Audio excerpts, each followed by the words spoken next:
They all laughed when he picked up the bow. They called him a dreamer, a fool.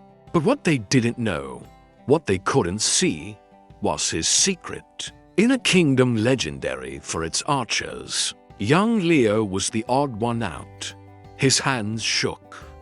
His aim was shaky, and his dream of winning the grand tournament, it seemed like a fantasy, while others were blessed with natural talent. Leo was born with something different, a quiet, unyielding spirit every single morning.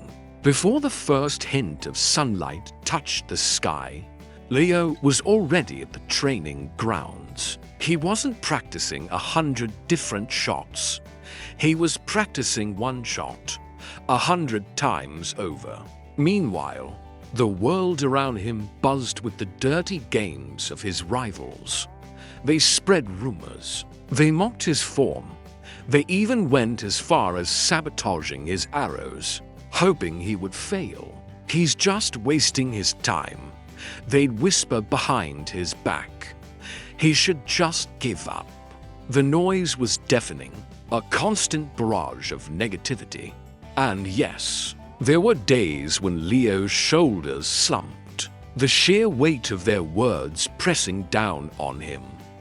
He saw their smirks in the crowd. He felt their jealousy poisoning the air. It felt like the entire world was betting against him, just waiting for him to fail. But in those moments of doubt, he would close his eyes. He would hear the echo of his old master's words. "Focus on your aim, not on the world. The target doesn't move. The target doesn't lie. Consistency is the truest arrow in your quiver." So, that's what he did. He shut out the noise. The whispers became a blur.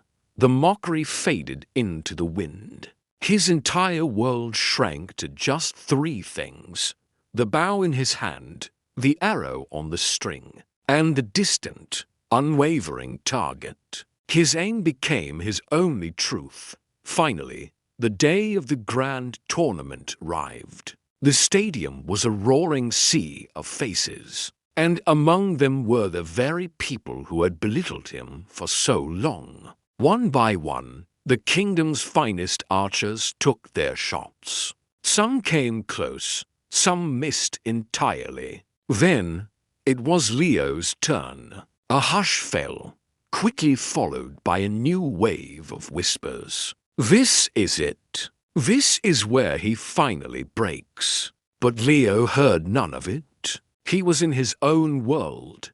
He drew his bow. His breath was steady.